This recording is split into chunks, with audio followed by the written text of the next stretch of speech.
Hi, everybody. Before we get to another great interview, we could really use your help.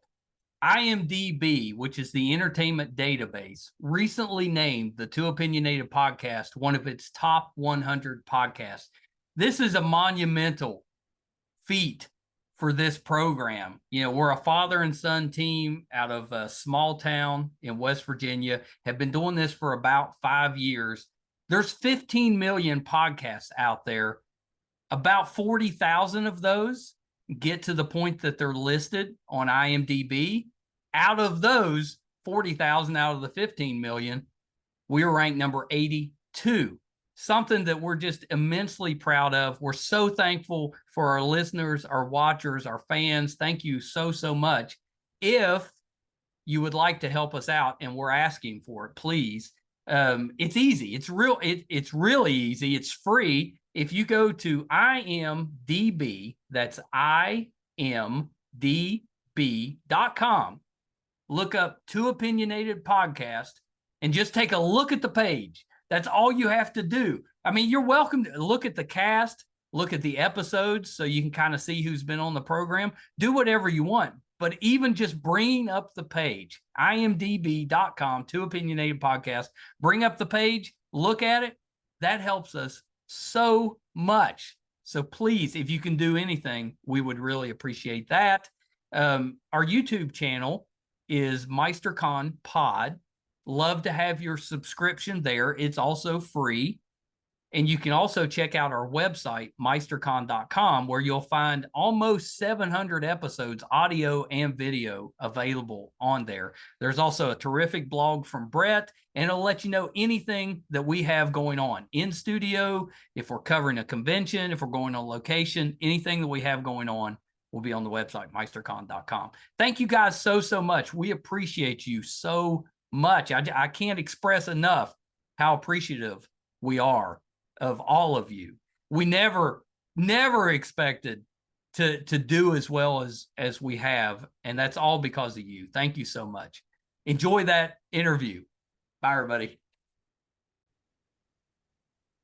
Hi, everybody. Welcome to another edition of Too Opinionated. I'm so excited today. Actress Taylor Misiak with me. So welcome, Taylor. Thank you. Thanks for having me. Did I get your last name right?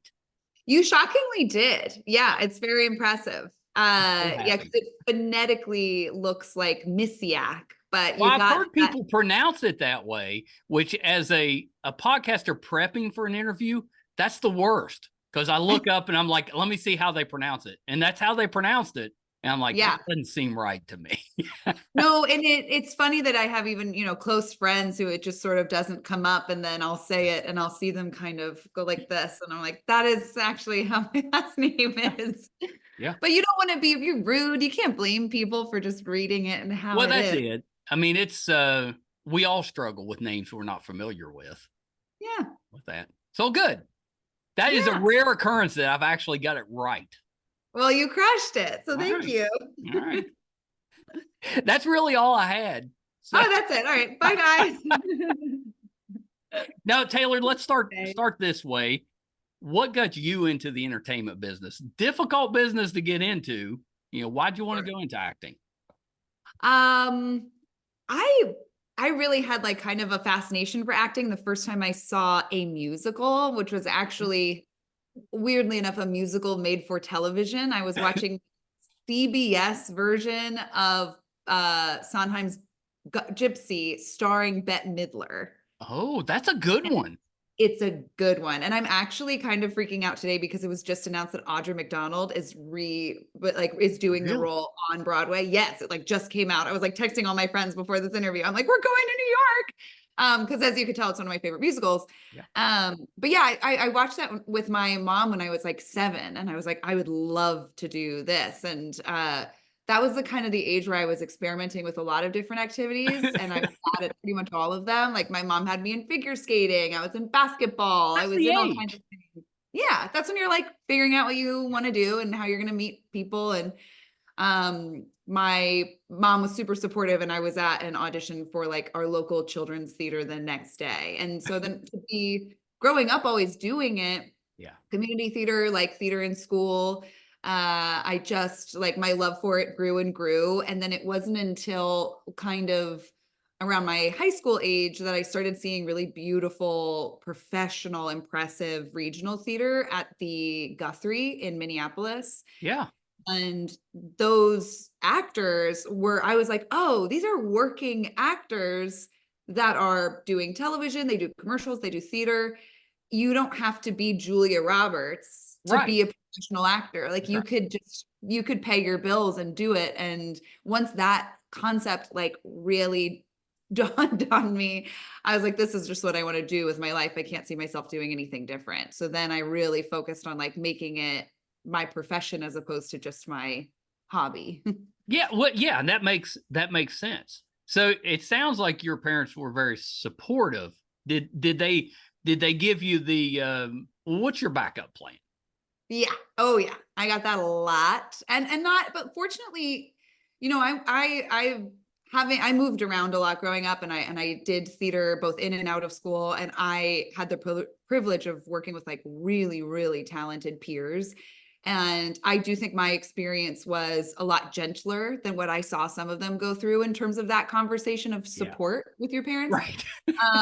But my parents were they're very pragmatic people. And they wanted to make sure I would be my definition of successful, you know, and they wanted me to have a roof over my head. So That's they were right. pretty concerned about the financial issue of it all.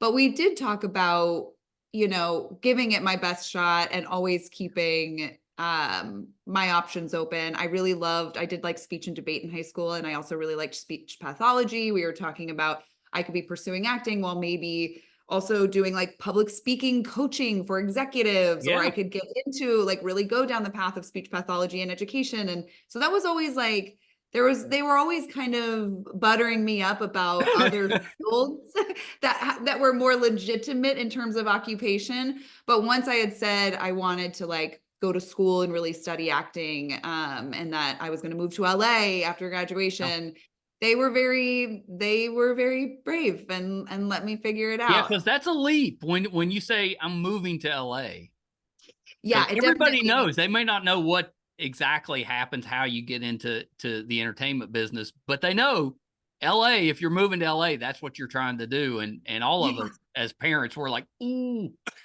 Yeah. Well, I could tell you that we actually had the most a kind of unexpected obstacle in this, you know, regard where my first job when I moved to Los Angeles was actually to be a receptionist at a big production company. Mhm. And it was just sort of starting this new faction, and everybody was kind of figuring out their roles, and my role ended up really growing, and I ended up doing a lot of coverage for screenplays.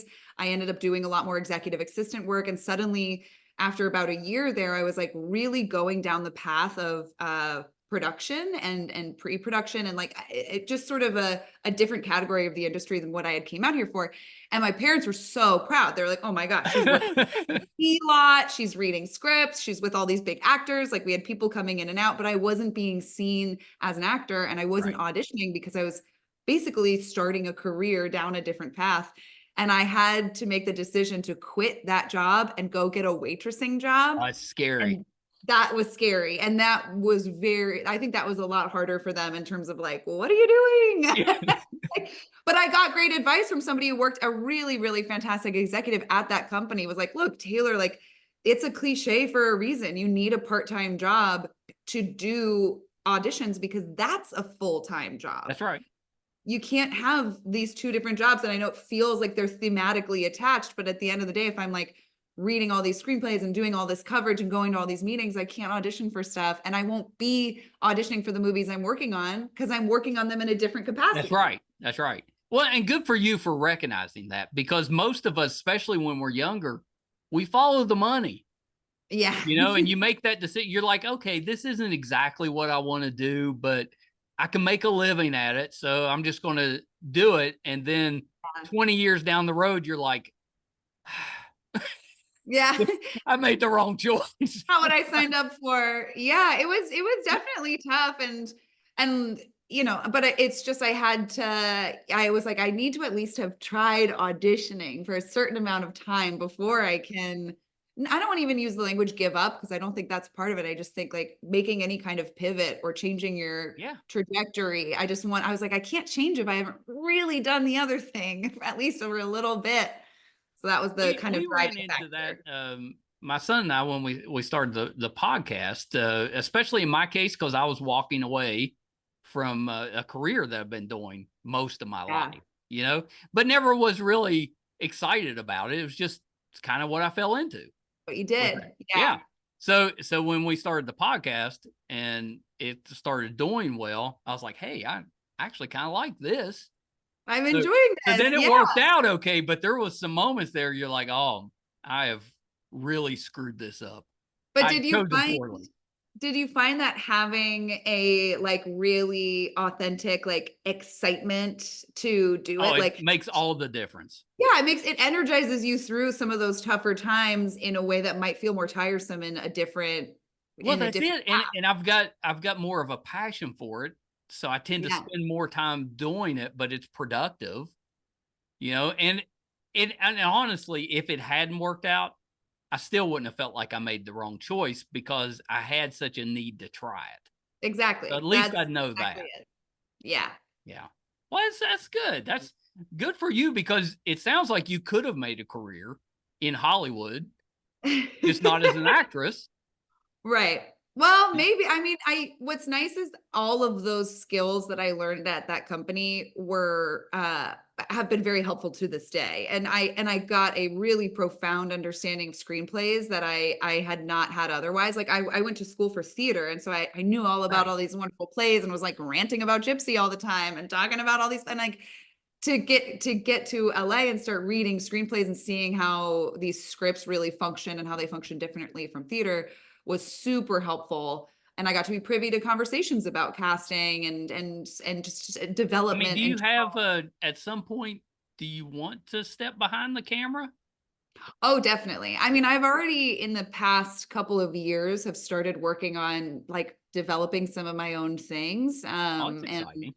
it's very exciting. Thank you. Yeah. I'm really jazzed about it. And I think I do have like a real passion for storytelling and I've gotten to learn so much on the sets that I've been on and I've learned so much from my partner. He's an incredible screenwriter and show Yeah. creator and so there's Oh, that so much doesn't suck when you've got somebody there close that you can yes. kind of share the ups and downs with, let's say. Yes, very much so. Yeah, and it's both personally and professionally and it's nice that I when we're having conversations about something that he's working on or what I'm working on, there's a really nice like mutual understanding and empathy and Mm. we are comfortable giving each other like notes Right. and And that's reactions not to always things. easy when it's someone that you love or you're close to. Sometimes it's hard to critique them. You're always Oh, just like, oh no, it was great. It was great when it really wasn't, which isn't helpful. no, I know. And oh, believe me, there's definitely been times I'm like, you're just saying that. And but Right. so you have the inner monologue for sure. But we had both started working together first before we ever had even dated. And so we had like a nice foundation of like a respectful work relationship and like a Yeah. good respect for each other's talents. And so that kind of fed in as opposed to dating first and then being like, how do we bring our careers into Right. this? And how do you know me as an It's actor? You messier that don't. way. Yeah, it can be. It can be, but don't get me started on dating in LA. Well, my wife and I had similar experience when Mm. both of us were working at Ticketmaster, and we were both married to other people. Got Ooh. divorced. A couple of years went by, and then we went out. So we'd worked together for years, and kind of had that appreciation of the skills we had in the job, at least Yeah. before we built a romantic relationship, And and you it's knew worked each out great. other. Yeah. And then you like meet each other. Not that there's anything wrong with when you're dating and you're trying to put your best foot That's forward and right. all that. But I find that if you've already met in real life Right. and like there's no put this person already knows this thing about me and this Well, thing yeah, about she knew me. She just yeah. didn't know me. Exactly. And then you're like, Yeah. if we can now make it more intimate, but I don't have to like be there's I think it just makes it a little more raw and real from the get-go, which is exciting. Yeah, and we've both noticed that it's helped us support each other because we've basically seen our careers develop, in time with our relationship, if that makes any sense. So it's kind of brought us closer together. That's awesome. I think you're the first person that I met that had similar situation. Yeah, really? No Yeah. way. I know, and there's a ton of them out there, but I've never Yeah. really had those conversations. But I always want to. I'm like, this has worked so well, and it's hard to find that. It's true. It's true. You got to hang on to it. It's a big deal. I'm in the grandfather stage. I'm a pawpaw. So Oh, that's so exciting. Oh, it's so exciting. I'm just starting to introduce the older grandkids, which they're still pretty young, 4 or 5 years old, to musicals, because I always loved them growing up, and I passed that on to my kids. And now I'm skipping the parents. I'm like, you don't need involved. This is my thing. Yeah, I love that. Oh, I love that. I'm doing the same thing with I have a 7-year-old nephew, Oh, and I'm always that's a trying. great age. Does a theater camp, and he's talked to me about different musicals and why he's good at acting, and I'm just like always trying to get exciting. Yeah, it's so fun, and it's it's such a fun like spectacle of an art form that's like really so easy to get kids into. Well, and and kids love to sing and dance, and they do all that. So that to me is the best time to introduce them to musicals or theater. Yeah. Which ones are you leading with? Well, I started with Oklahoma because that was my kid's favorite growing up. So I started with that. My granddaughter took to it right away. She was all about Oklahoma.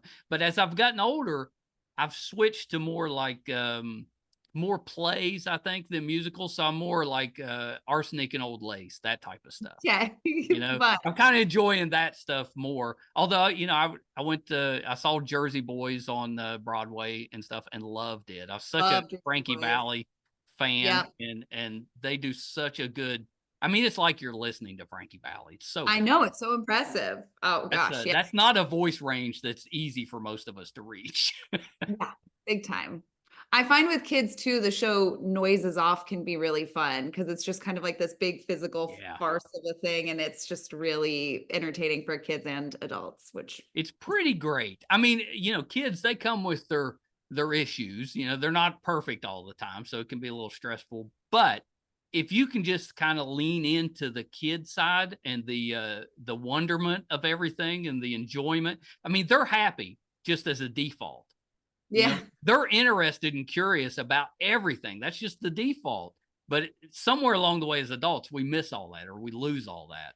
But if you kind of lean into it, kids are, kids, grandkids, they're a great way to get in touch with your own childhood, I guess. Very true. Yeah. It's pretty good. Do you remember the first role or the first event that happened after you made the choice to like, I'm walking away from this side of the industry to go try my hand at acting? Was there a moment where you said, okay, that was the right choice?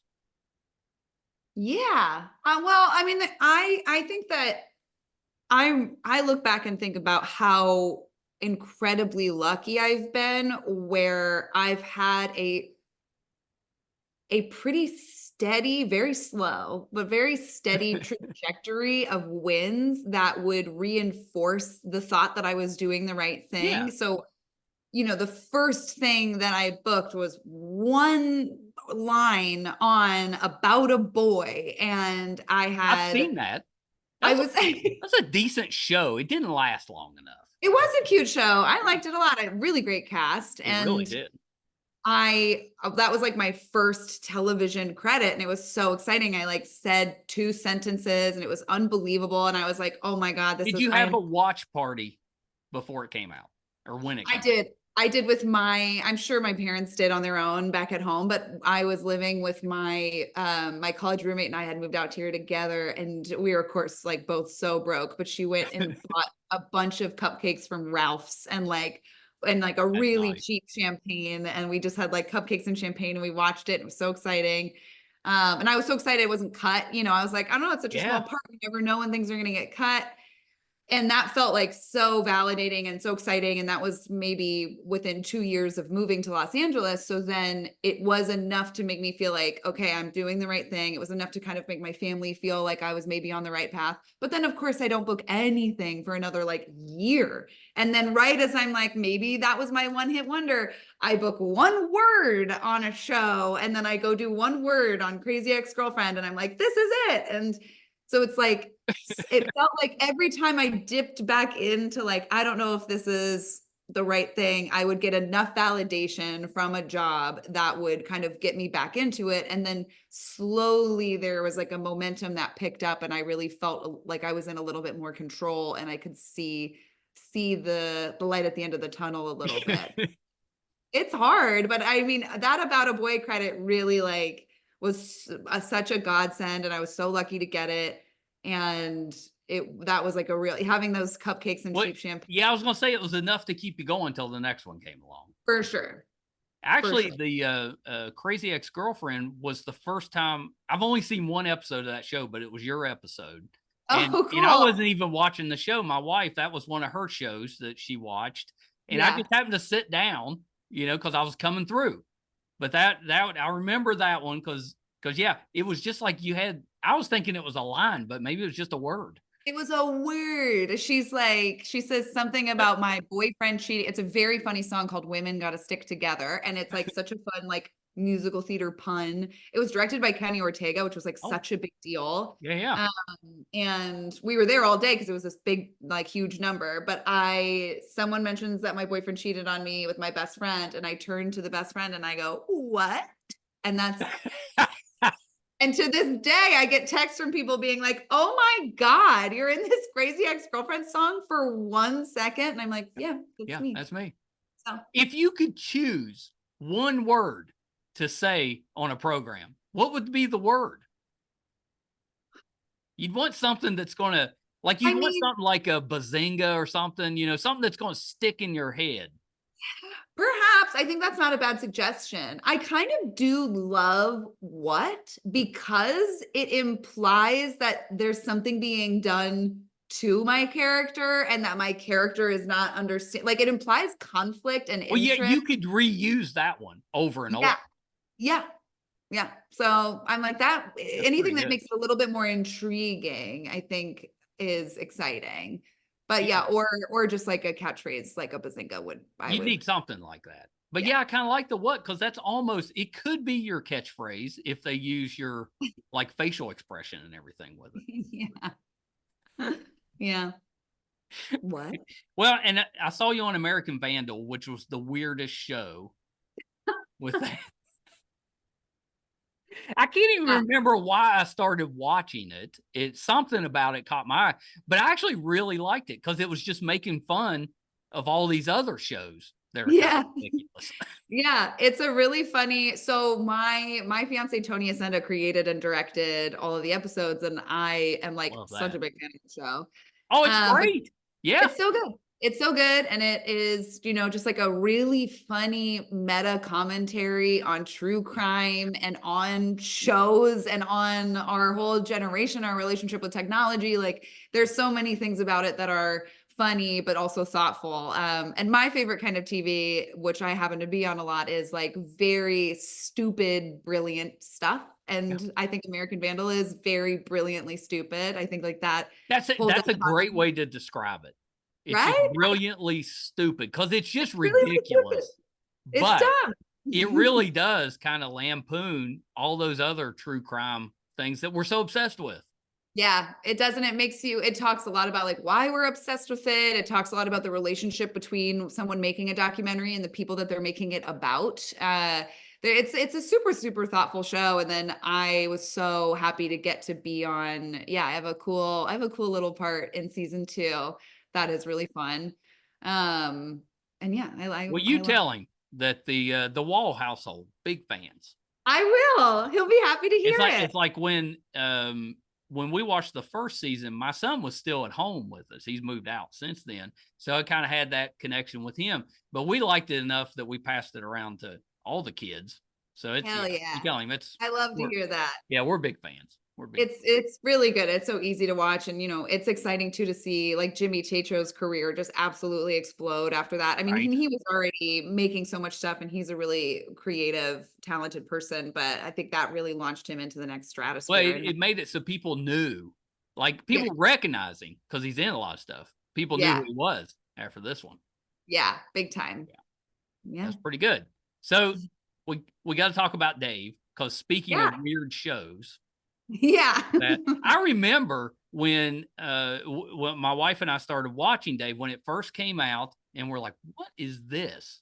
We're like, "This is going to be terrible." Only Yeah. it wasn't. It's so funny, and part of the reason it's funny is because you believe that this could actually, all of it could happen. Yeah. I love to hear every single part of what you just said.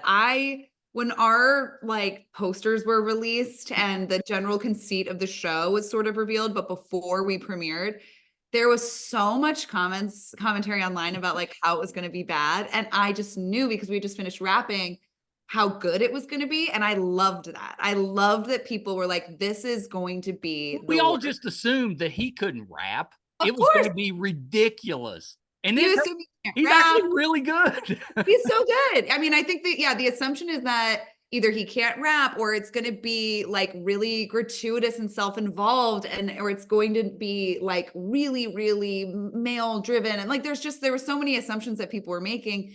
And then there was a few of the hardcore Lil Dicky fans, which are called dickheads, that like knew it was going to be brilliant because they were so familiar with his body of work that's really smart and layered and clever. And I think they knew it was going to be amazing. And I was like, oh my gosh, I'm sitting on Hollywood's best kept secret. Like our show is unbelievable. And then it was so fun and validating when the show came out. And so many people were connecting with it. And so many people said exactly what you said, which is like, I don't know. I just like sat down with my wife and then suddenly we're both like really enjoying It took it. And us like, like half an episode and we were in.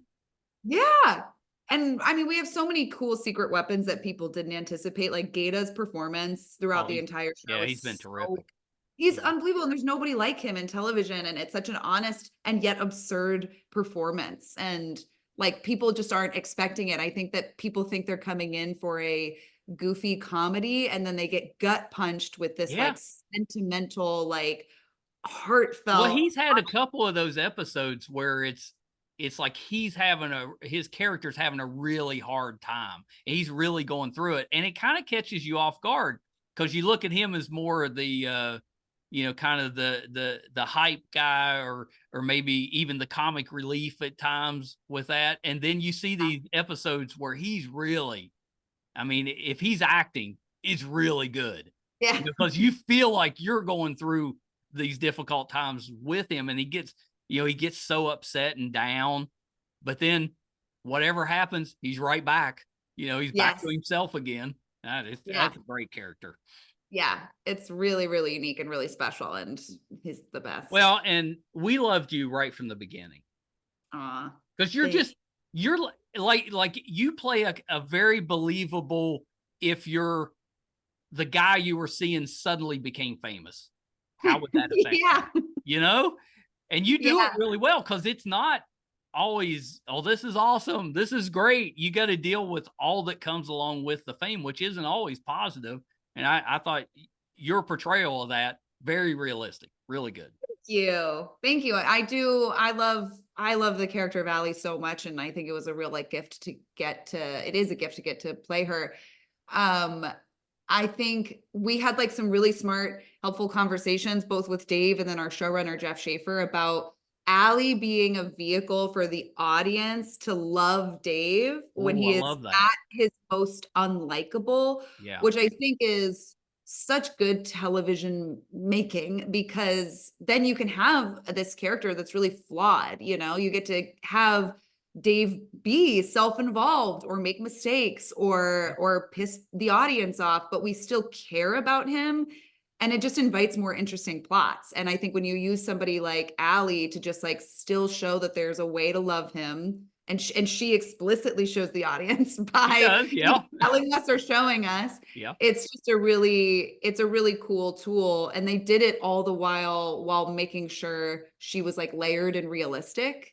Yeah. And that was like always so important. And so that's been like so fun for so many of the episodes to be like, yeah, this is a real girl whose boyfriend became famous all of a Yeah. sudden. Yeah. It's a real person. And then once they kind of split up, those moments when they're in the same area together, you feel it. Like you can tell these two really have feelings for each other, even though they're not still together.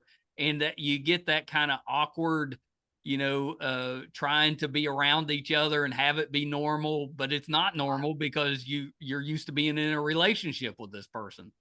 Yeah. Yeah. It's a funny sort of relatable, complicated thing though, right? Like I remember being Very. like, if we're gonna break up, like how or is she gonna stay in the universe of the show? And all the while that baffled me. And all the while I'm surrounded by my group of friends who are broken up with each other. I hang out with like my ex-boyfriends. Right. I'm like, this is real life. Like we are in each other's lives. It just felt so not TV. And I think that it was cool that we ended up leaning into it because then it does feel uncomfortable and strange, but yet so what we know. Well, and it's familiar. And we've all been in those situations. Most of it was probably more like high school or college, where you're in those friend groups that are so close, you end up dating everybody in the group at some point. So that, if down the road, however it turns out, you're all so close because you've dated, you've had to be in the group when it's awkward because you split up, all that, but you stayed friends and it's just kind of evolved. Yeah.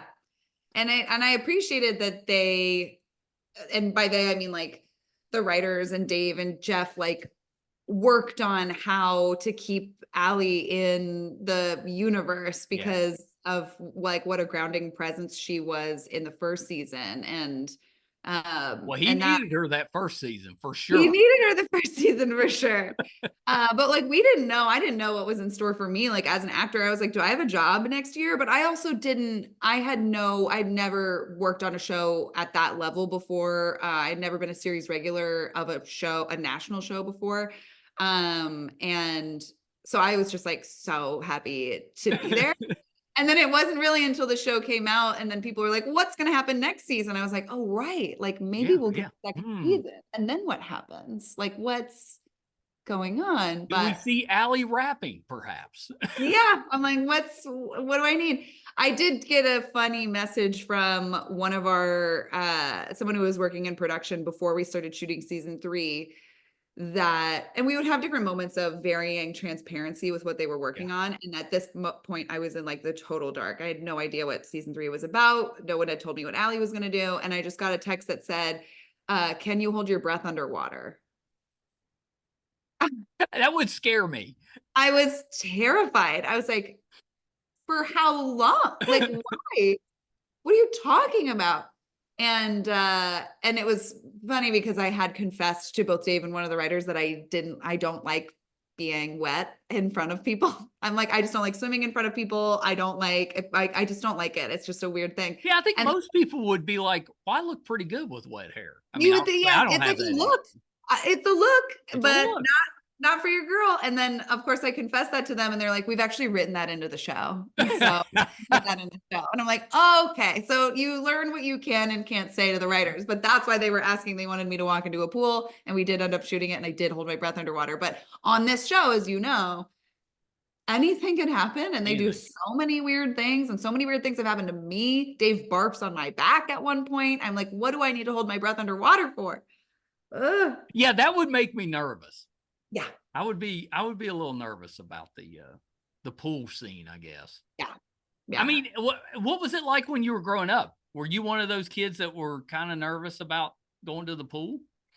Honestly, I loved swimming when I was little. I think these are weird neuroses that I've gotten now as an adult and maybe even just living in Los Angeles and the need to feel like very put together or whatever. But it's tough because you're kind of vulnerable if you're in the bathing suit. Man, you're you're kind of vulnerable. And if there's any part of you that you're unhappy with, even if it's just for that moment, that's what you end up focusing on. Yeah. Yeah. That's really the nail on the head. And truthfully, I mean, my friends tease me because we do play pool games a lot. And I'm always like, watch me do a headstand. And they're like, everyone can do a headstand underwater, Taylor. And I'm like, but watch. So like if I'm with really trusted company, I am ready to have like a full pool party, but when I've seen scenes of people that are, and also you're just like uncomfortable and cold. I think about sometimes when I'm watching stuff like, what was that like to shoot?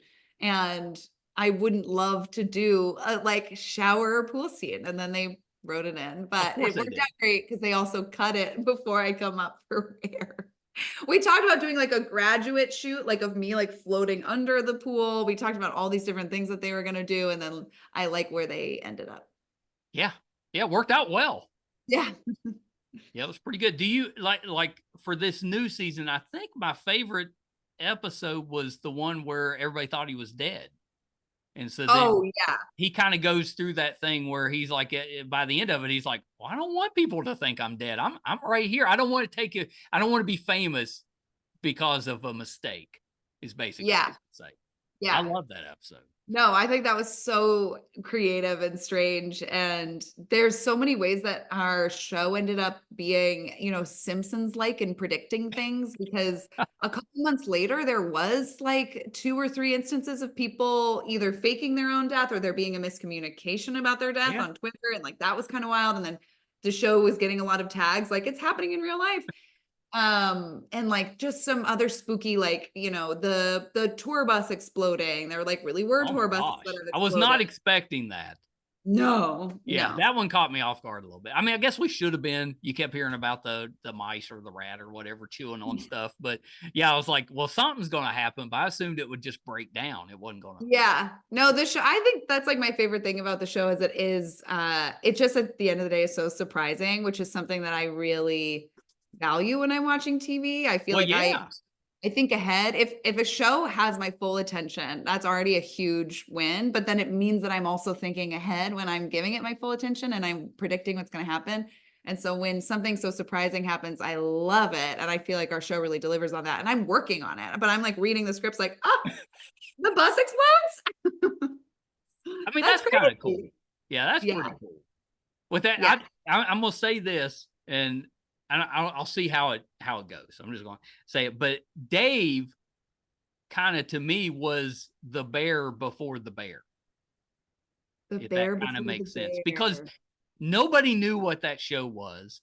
And then Yeah. it was this phenomenon, basically. It was so big and everybody loved it. That's kind of how Dave was when it first came out. Nobody knew what that was. Nobody was Yeah. talking about it. And then all of a sudden, that's all anybody's talking about. Well, we also had a real I love that comparison because I also love the bear. Oh, the bear. We My had a goodness. really unique situation where we came out in March of 2020. So I know, which couldn't have hurt because we were all looking for stuff to watch then. exactly. And I think like we ended up becoming like the most viewed comedy on FX ever because everybody is stuck at home. And I think people were really looking for things that were lighthearted but still human. Like I know I was, and I think that the show is like exactly what the doctor ordered for that time, where it would be like, look at this show. It's about this guy who calls himself Lil Dicky, and it's very colorful, and like we're just gonna start it. And it is funny, it's laugh out loud funny. Yeah. But it's strange enough to sort of distract you, and then it's sweet enough to really like surprise you and like touch your heart. And that's like what people wanted to feel. So we really, I hate to say it, like benefited from that fucked up month. Sorry. Yeah. No, I get it. Because Yeah. I've said that, for a couple of years now about the podcast. You know, I believe the biggest reason we ended up becoming kind of a thing was because nobody told us no back in 2020. We were reaching out to people, and they were like, "Well, I'm not doing anything else, so Right. I might as well come I'm on a free. podcast. Yeah, let's chat. Let's chat." That's really true. Yeah, I think there was a lot of really cool, exciting things that were born out of that weird Yeah. time. And so that's like so exciting. And I love that for you. You and I loved 2020. Love 2020, but I'd give it up. If it could have skipped all of it, I'd give it up. Yeah. Maybe a little reluctantly, but I'd do it. Yeah, true. Do you have a favorite episode of Dave? I really love Hype Man, which is season 1, episode 5. And that's the Great one episode. where Gata is like really exploring like his relationship with his mental health and like confesses it to the group. And That might be one of my favorite episodes, period. I love it's that so episode. good. It's so good. There's nothing like it. It's so, it's like so funny, but so it gets you. It gets you. It gets you. And it should. And it was like really emotional and real for Gata to film. And like everything about that I thought was just really, and for a show, I love Dave and I love watching Dave, but I love when the show explores the other characters. Like another favorite episode of mine is Ad Men. And that's in season 2, and it goes back into like Emma's backstory when she starts working with Dave at the ad agency. Yeah. I think that's such a funny, special, and like surprising, like little side journey that we go on in the season. And it's really exciting to see more of where she comes from, because this is this character we've been living with for like several episodes. And then to get more about where her backstory is like really good. And I love Dave dancing to Kanye. Oh my gosh. Yes. It kind of turned it into more of an ensemble show than just a vehicle for Dave. Which I think is part of the reason it's loved, you know, because we got attached to the other characters. Yeah. You know, that episode with Gator, you know, we just thought he was just kind of a silly character. Yeah, exactly. And then you get that and it just hits you. And then all of a sudden he's this layered, deep, you know, person that's got all this stuff under the surface going on that we didn't know about. Yeah. No, I think that's exactly it. It's like what we make the assumption that these are just these sort of frivolous characters, and then they really like all have a lot of depth that I think is really juicy and people like to see and people care about. Yeah, character development's where it's at. You know, good character development, good writing. That's the best parts about a show, I think. You don't necessarily need all the special effects if the writing's good. You're completely right. Yeah. Yeah. Thankfully, we're kind of shifting back a little bit away from you know, we need a few. Everybody loves the big blockbusters, but we're shifting back a little bit to where it's more focused on the story and not necessarily the effects. And I kind of like that. Yeah, I think that people, you know, it's funny you say that, and I will be light with this because you might not be the audience for it, but I have a bit of superhero fatigue. I get that. I think that that's coming from, you know, I'm a comic book guy. Exactly. I'm like, but I get it. But there's just, you know, a lot of it. And then I appreciate then there's been some other films that are like trying to be, you know, like the Deadpool or like a Fall Guy where they're like movies about movies, and like that's romantic, but that also is sometimes not as specific as you want it to be. And then to agree with what you're saying, I just recently started watching Gen V on Amazon. Did you watch The Boys? So no, and so that's what I've now realized I have to do. But I started watching Gen V, and I love it, and it really caught me by surprise because, if I'm being honest, people have been telling me to watch The Boys for a really long time, and there's so many things that I have to watch in like a lot. And I am trying. And I do think I maybe even have seen the pilot perhaps a while ago, but I started watching Gen V, and I was like, this is probably not going to be my thing because I do have this sort of like fatigue with like the effects and the superhero and the whatever. That's an example though of a show that is really like leaning into story, like you're saying, and has some really fun writing. And then the action is used as a tool to advance the story instead of just being like a showcase of FX or the stunt talent and all this stuff. Like the stuff's violent. It's very violent, but it's kind of what it would be like if people actually had powers. You know, it wouldn't be all nice. And it's, I think like, it's just been the first time I've kind of put my toe back in that pool, and I'm like, oh, this is great. And as long as what you're saying is true, where the everything is being led with just like a passion for the story and like good writing and like good character development, like you could put it in any world, and that world can be as big as expensive as you want, or it can be as small and relatable and cheap and just like shot on an iPhone. It's just as long as the writing and the story. It is. It's true. If you were cast as a superhero, is there a superhero power that you would like to have? Or a villain? You could be a villain. I think I would love to be a villain. To be honest with you, I've played and continue to play a lot of like really sweet, likable characters. You do. And I just got cast in something that I am excited about, where I get to play someone a little messed up and a little evil. And I've been wanting to do that because I think it'd be fun to see me use that power for evil, and to be like, oh, this girl is like so approachable and sweet. We trust her. She has this like equity with the audience. And then to be like, oh no, she's a villain. And I have been taking kickboxing and boxing lessons for about a year. So I would want maybe like just super strength so that I can do all the things that I've been learning, but then they make all of my victims they make like it look even better. Yeah. I think that would be ideal. Now I really hope that they cast you in something. Yeah.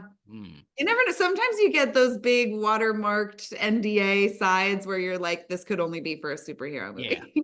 But yeah, I also it has a fake name or whatever, and yes, it's like, all fake, and like the dialogue doesn't make any sense. And then like 2 years later, like Madam Web comes out, and I'm like, oh, was that it? And I don't know how they cast off of those tapes. I'm like, you're not even getting remotely close to what the character is. But yeah, it'd be tough. Figured it out. They figured it out. I've kind of taken the you know, when I was growing up, which was 70s, 80s, 90s, we didn't have any of it. You know, we didn't have any of the special effects where they were to the point where you could see the stuff that we're reading, playing with on a screen, and it'd be actually good. So I'm kind of torn now because I've got a little bit of the fatigue too, because we're getting so much of it and it's not all terrific. Some of it is. Some of it's kind of mediocre, and it's which makes you feel like, oh, okay, it's too much. But then there's that part of me that says, we didn't have any of this stuff. Yeah. Stop complaining, or what if it goes away? Yeah, no, I definitely hear you with that. And it is funny, like, you know, I have one of my best friends who is like such a talented writer and is like just a fantastic comedian, is obsessed with every superhero movie that comes out. And I love hearing him talk about it more than I like going. So I like appreciate, and like, Lord knows I love seeing things with my nephew and talking. So like, I love that it's being made because there is such a huge audience for it that is so passionate about it. But then you just got to be like, if it's not my cup of tea, I might get a over it.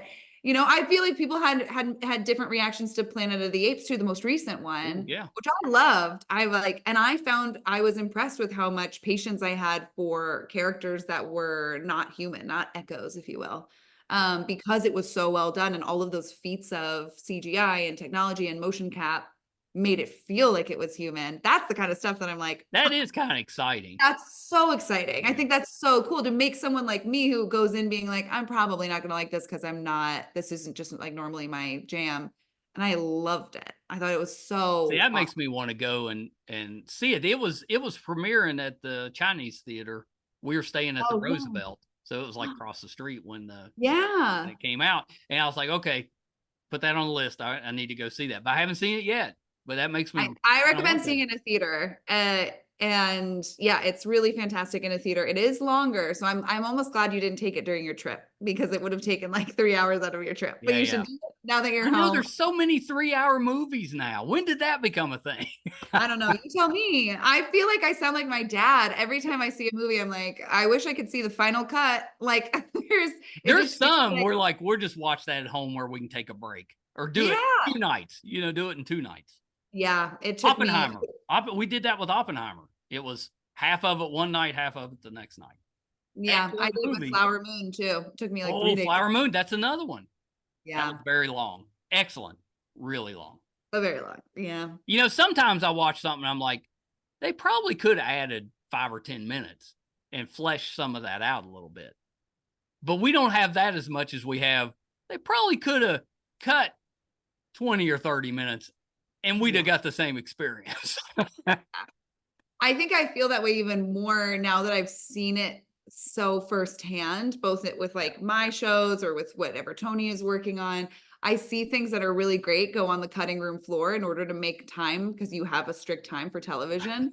And so when I'm like, oh, we're over here like killing our darlings, like TV could like teach you a lesson or two. Like, I don't need to watch, every movie doesn't need to be 3 hours. And I feel like I said, I feel like I sound exactly like my dad, where like every time he leaves the theater, he's like, too long, no matter how amazing the movie is. It's like, yeah, that's kind of like all of our experience. There's a limit to how long any of us can sit without having to get up and go to the bathroom. Yeah. Yeah. Let me run this idea by you. I've got this idea. It'll never happen. Okay. But what if you build a theater and each individual theater in the theater has their own set of bathrooms?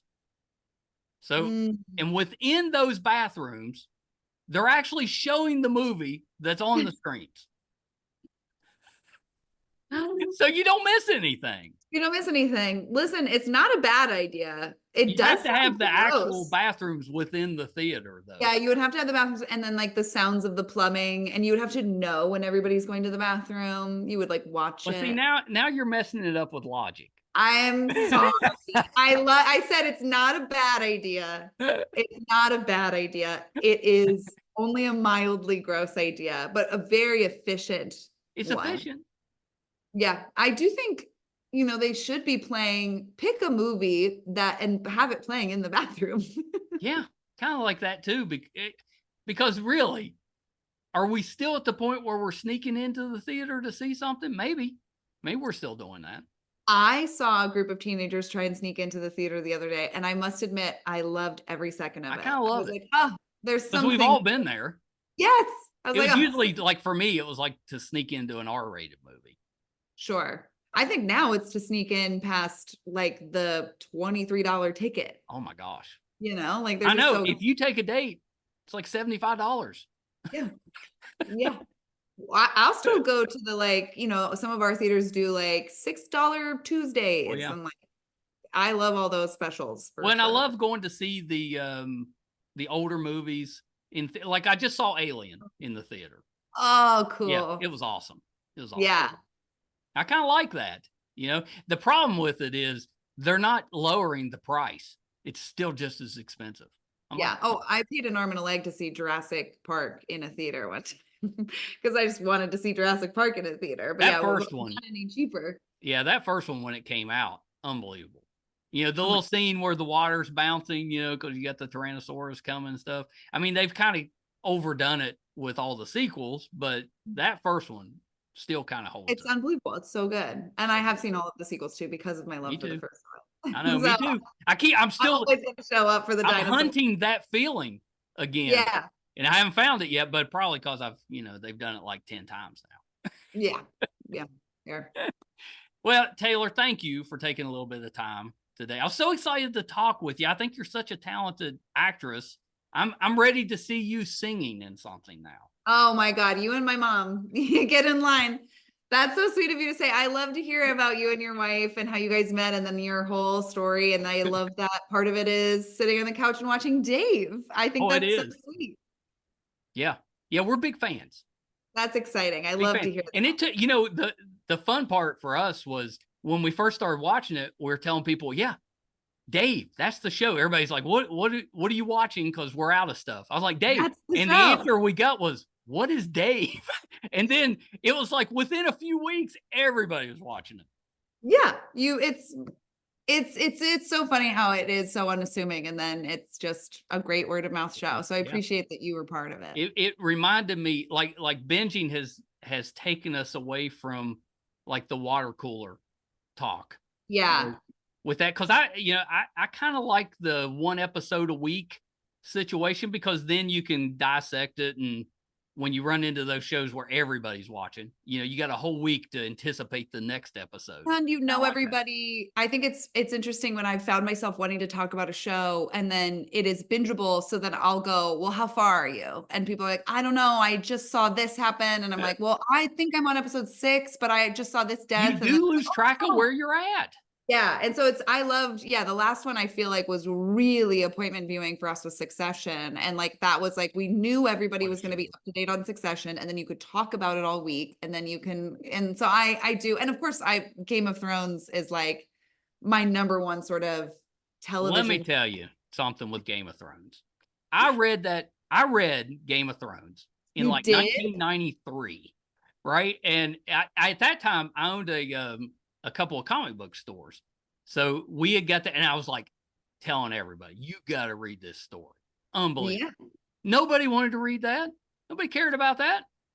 And then here, years later, there's the show, and then everybody's talking about it. And I'm like, I've been telling you about that for 15 years. Wow. Can I ask how you personally felt about the ending of the series? I didn't like it. I mean, just being honest, I was very disappointed in it. I think you could definitely tell when the writing passed up where George was at. And nothing against, the guys running the show. It was just, he is an incredible storyteller. Yeah. And that's hard to replicate. Totally. I think it's really, the reason I ask is I watched it all when it came out live. And then recently, and my partner Tony hadn't. And then I had been begging him to start it. How'd he do with the Red Wedding? Oh, he did. It was unbelievable. Okay, so he assumed that the Red Wedding was going to be Joffrey's wedding. So he was like, I know some things. I know about the Red Wedding. I know about this. I know about that. And everything he said was a little wrong. And I just let it be. You were probably loving that. Oh, I was loving it. I was texting my brother. My brother and I are like big Game of Thrones people. And I was texting my brother being like, he has no idea that this episode's the Red Wedding. I could tell. He's like, yawning. He paused right before it to go get a snack. And I was like, what are you doing? What are you doing? It's a terrible time to pause. Yeah, exactly. But he was so unassuming because he just didn't know. But it's been funny, looking at it from someone who works in like making TV. He's like, I just feel like the rhetoric around the showrunners for Game of Thrones is so unrelentingly harsh because they made several seasons of one of the best shows ever made, and then they like don't stick the landing, and they were just absolutely crushed by everybody. And now we're in the middle of season 8, and he's like, this is bad. He's just like seeing it through the lens of how he read about how it was perceived. But he also hasn't gotten to the very end. So, but I'm just trying, I'm now also having that same sort of reflection of like, what, it was also just an emotional show. It made us all feel a lot of things. Well, so and I mean, I think it's different if you've read the books. Yeah. Because those of us that read the books were probably a little more disappointed. Although I have this theory, and I may be completely wrong, that ending was exactly what George had wanted. It just wasn't in his words. Interesting. I think it was probably and now he's trying to, because I don't think he ever thought that they would pass him up. And now he's trying to finish this story that's already finished. And I think he's changing it a little bit to give it. Yeah. But that I may be completely wrong, but I think it ended the way he wanted it to end. It just wasn't the dialogue. And maybe it was a little quicker because you remember that was a short season. Yeah. I kind of wondered that. I was like, what if you added a couple episodes, does it seem as harsh when she turns?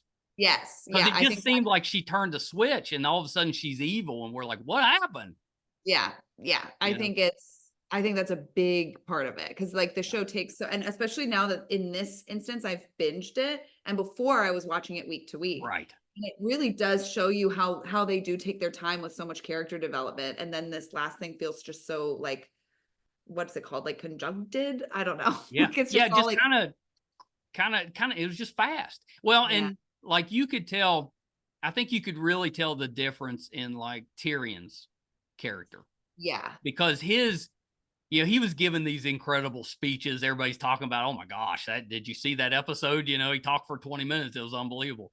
But then at the end, he wasn't saying much. And that was, it's probably because George wasn't writing the dialogue. Yeah. Yeah. Wow. I could talk about this for days. Forgive me. I know. So, okay. So let me give you a couple quick ones and we'll wrap it up. Okay. Anything that you're working on that we can keep an eye out for? Yeah, I'm excited about, I have a role in a feature that just wrapped, that is hopefully going to like come out next year. It's called Let's Have Kids. Oh. And then are you trying to have kids in the movie? No, it's a really, really funny, sweet comedy, that I am looking forward to, seeing kind of the whole thing. It has a really exciting. Is it difficult to finish something and then have to wait so long for it to come out? Or do you get used to that as an actor? I'm so used to it. I think like, Dave in particular was incredibly slow. I think like, I also do such a good job of hyping myself into convincing myself that my scene is cut, that I just think it's such a treat whenever they come around. I'm like happy to see it. That's funny. I bet it would be different if it was perhaps something I was like, really aggressively starring in and it was more my baby. But this is like a big ensemble cast. I have a supporting role that is really fun. Excited to see it whenever it does come out. And then I'm actually premiering a short film at Tribeca next week that I'm really that's awesome. It's really good. And I'm really hoping, it's called Perfect 10. It's written and directed by Alyssa Littman. And she's a super talented comedy writer. And It's a great story that is like so girl power-y. I love it. And I hope that it Do you will. have a superpower? My superpower is being a woman, is being a Well, fierce I think woman. that's a pretty good one. Yeah, I am happy with it. But it's a really like heartfelt and also funny and also strange short film. And the dream is that we get to make it as a feature. And I hope that we get to like capitalize on that when we're at Tribeca, which is such a fun festival. Oh my So gosh. Yeah, those are the the film main things. festivals are the best. Yeah, it's like summer camp for an adult. Yeah. It's Yeah, we great. got to go to, we actually went to Sundance in 2020. So like we came back from Oh, Sundance and like a week later, everything shut down. that's a good like last rodeo. It was pretty good. Yeah. I Not was mad at that. very surprised at how small an area it is because you're in like, it's like a couple blocks. Yeah, that's what I've heard. I haven't gone, but I've Yeah, heard it is like a little it's smoosh. tiny, but I mean, they're just packed in there. And the funny part I thought was everybody's so bundled up because it's cold. You Yeah. can't tell who anybody is. Like we were looking at pictures later and it'd be some star and we'd be like, we were standing right next to them. No idea. You're right there. Yeah. All you can see is their eyes. That's funny. That's probably why they love it. Yeah, I'm sure. So, okay, Taylor, last thing, where can we find you on social media? You could find me on Instagram at Taylor Misiak, TaylorMisiak. Or Misiak if they prefer. Or Misiak, if that's how, and in fact, remember it that way if you want to type it into Instagram correctly. I'll be honest, that's how I remember how to spell it. Yeah, it's right there. So, I mean, that's where most of the things that I try to share is. I'm not terribly good at social media, but I'm trying to be better. And I do post about projects and stuff, and I will be sharing about this movie, this other movie that I'm going to shoot, but I don't know. That will probably come out in a long time, so I'll wait to brag about that we're one. out there waiting to see what you're eating. That's what we Yeah. mainly do. Yeah, exactly. What's Taylor eating today? Oh. Yeah, I'll just post that. So if that's what you're into, you can follow me on Instagram. Thanks for asking. My brother lived out of country, is in Germany for several years, and he's home now. But he started a text chain with the family, and basically it's just every morning he sends us a picture of his breakfast. He's been doing that for like 10 years now. That's all it is. So he's like, he doesn't have any social media. Yeah, he's like, That's this his is my social social media. media.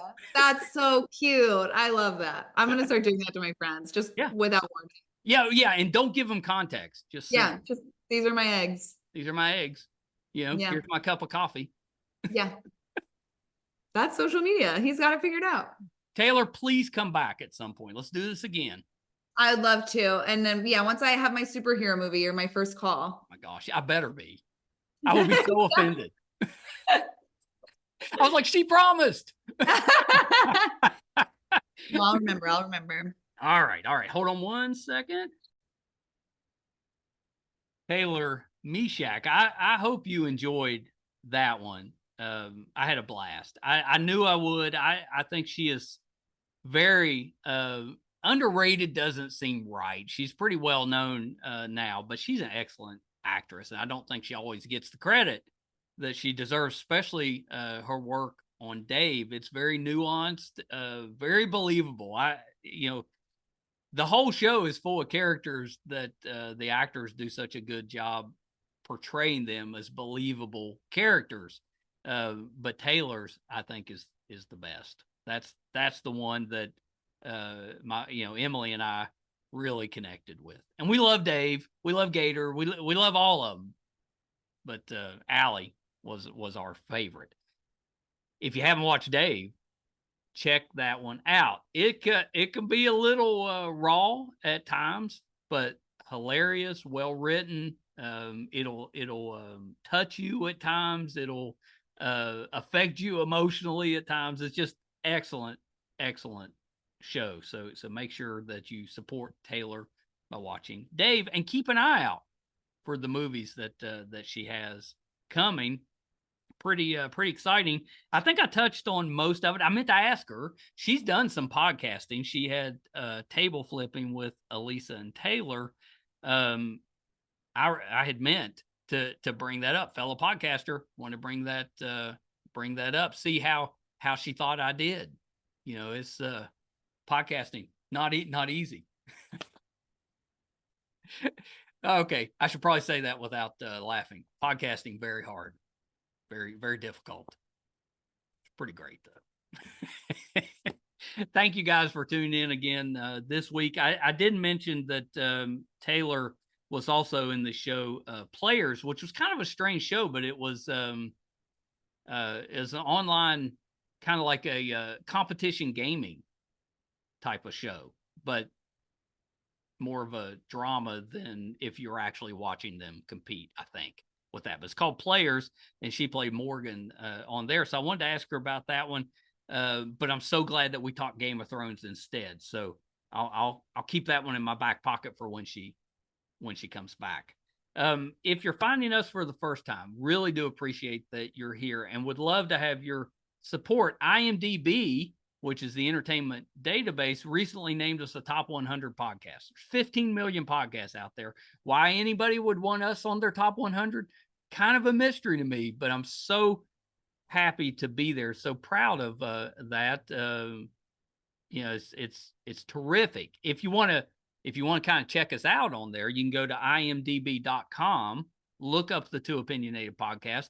It's free. Just bringing our page up helps us out. It'll also let you know the 800 or so guests that we've had on the program. I would put our guest list up against any other show, podcast, radio show, TV show, anything. I think we've been very blessed with our guests. And if you watch this episode, you might know some of the reasons why we've had such good guests. If you didn't watch the episode, then I'm not going to tell you.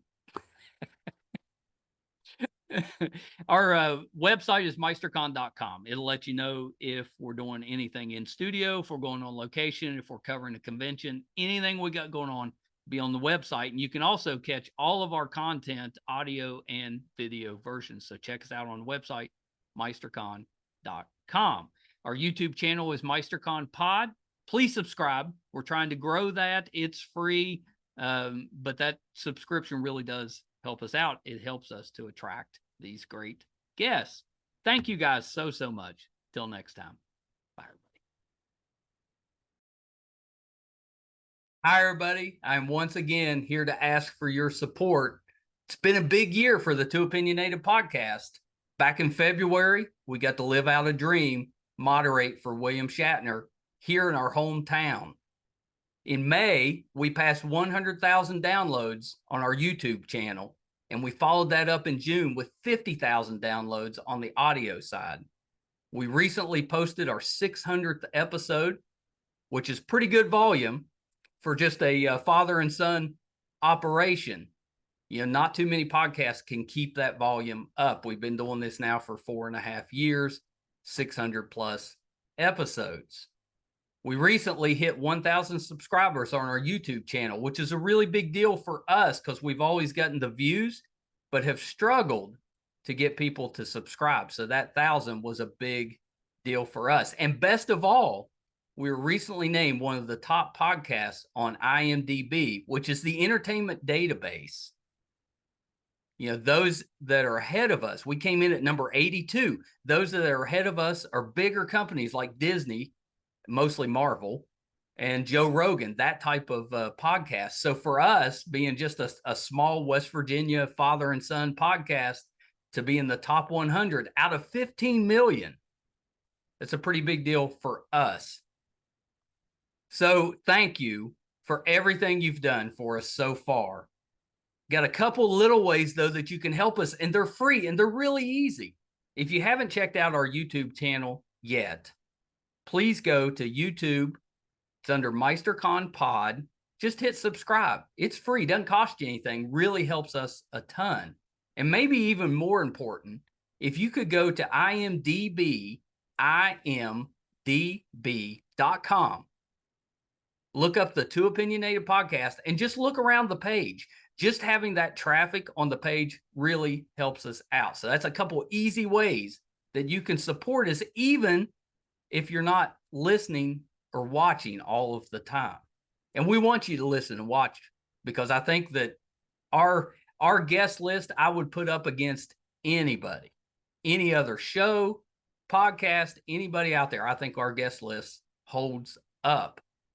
So please check us out. You probably will find somebody that you like, or maybe somebody that you didn't know you liked, but kind of discovered them on there. There's tons of that. If you're into music, we have that too. If you like books, we've got authors on there. If you're more into what goes on behind the scenes in the entertainment world, we've got producers, directors, video artists, anything you can think of that happens behind the scenes, we've had them on the show. So definitely check us out. Thank you guys so much. Until next time. Bye, everybody.